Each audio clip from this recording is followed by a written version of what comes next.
The economy is strong and no one can deny it. Well, at least that's what they want us to believe right now, right? Do you guys agree with this idea? So how is the US economy doing right now?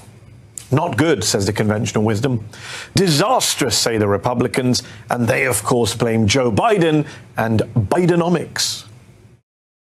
Bidenomics is spelling a summer of suffering for every single American. They stand up and they say, no, the economy is good. The economy is horrible. The worst economy in 40 years. Gas prices and food prices and the rent and utility prices because of Biden economics. Bidenomics is, having people lose their jobs. More hardship, more suffering, and more pain for the American people.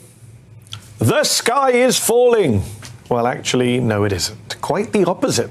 The Republican description of our economy is inaccurate, false, for want of a better word, a lie, a big lie even.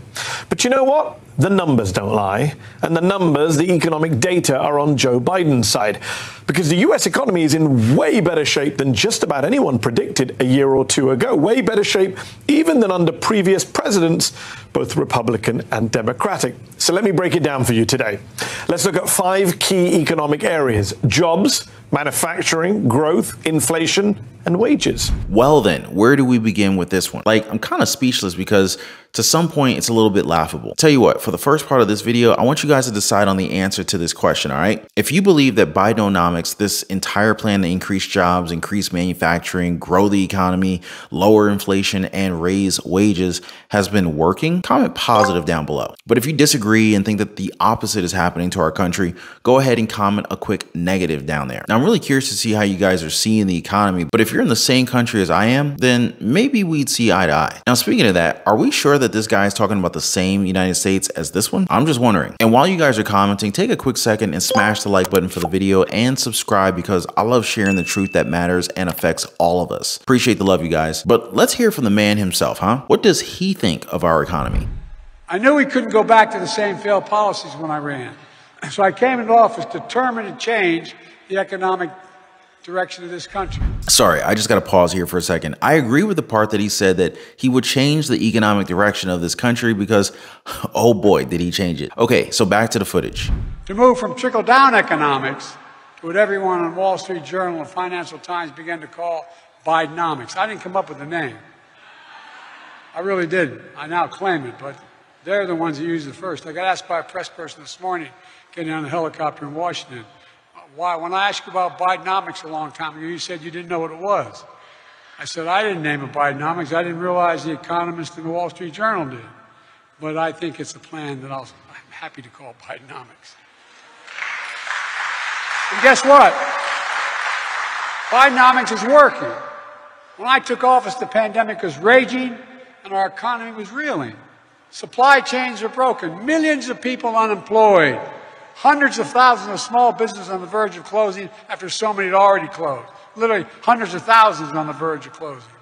Today, the U.S. has the highest economic growth rate, leading the world economies since the pandemic, the highest in the world.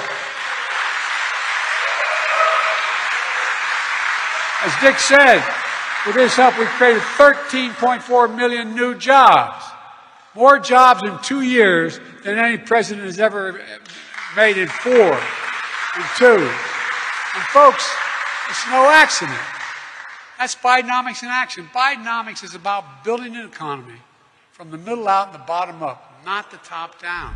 Yep, he can't talk about the economy without that line. And understand this, folks. This is not about politics. This is not about being a Democrat, a Republican, or an independent, or any of those other different, political ideologies. This is about what's happening with the United States of America, and that's what I'm sharing with you guys. But let's humor them. Let's talk about jobs. So President Joe Biden tweeted this about jobs, and well, he got fact checked. So about those job numbers, well, it says here that we lost 22 million jobs in March and April of 2020. So to say that they created millions of jobs that basically just kind of went back online when the pandemic subsided, well, that's kind of devious, huh? And sure, I can believe that now that we're seeing more jobs added to the market. Why? Because they're not going to be transparent about which ones are actually part-time jobs, which of them pay a justified hourly wage, which of them can be attributed to one person because they're forced to work more than one job. All right, well, Wall Street digesting the latest jobs report, which shows that the labor market is slowing. Unemployment jumping in August, unemployment rate, I should say, jumping in August, up 0.3% to 3.8%. It's the highest level that we've seen since February. Wage gains also moderating, a sign inflationary pressures are easing. Hiring remains steady with 187,000 jobs added. Traders and are betting that the Fed is more likely to hold rates steady. Markets pricing in a 93% chance that the Fed will pause at its meeting later this month.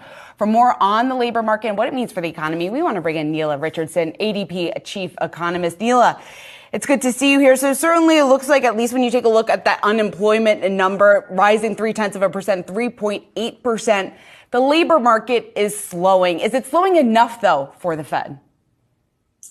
I think that rate is really interesting to watch because it could be slowing, but for the right reasons for the Fed, which is more people are coming into the labor market. We've gone from 3.5%, which is a historically rock bottom rate, to a slightly higher 3.8%, but still below 4% on the basis of more people joining the workforce. So good news in terms of labor force participation that also went up. And that is a great number to watch in terms of a Fed who's worried about tight labor markets. There's a sense that those markets are loosening, which means not quite as strong wage growth, which will not likely be more at risk of driving inflation. So from the Fed's perspective, I think this is along the road of what they would like to see.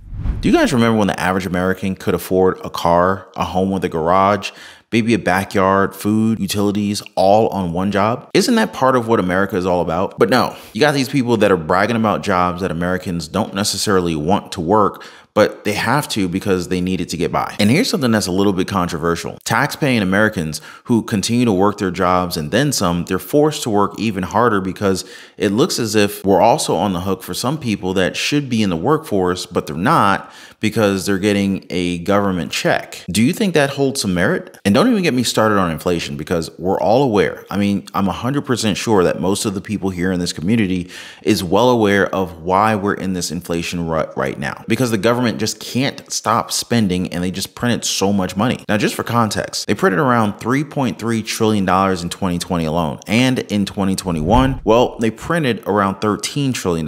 Just think about that for a second. But of course, they're going to point to everyone else when it comes to inflation, like look at OPEC and gas prices, or look at the war and blame them. We didn't do a thing but print trillions of dollars. Now, what makes this all that much more worse is that inflation is probably at around, what, 6% right now? Because if we calculated it like we did back in the 70s and the 80s, that would be more accurate of a number today. And this also means that our dollar isn't buying as much anymore. Our purchasing power has been completely destroyed, and they want to tell us that the numbers tell the story? I mean, give me a break. Just another example of a politician over-promising and under-delivering. But hey, maybe you guys are experiencing something else when you pump gas or when you buy groceries at Walmart or Target. I'd love to hear you guys' input, so do share them in the comment section down below. And before I go, I just want to thank you guys for dropping a like for the video. Thank you for subscribing, and I'll see you guys on the next one. Be safe.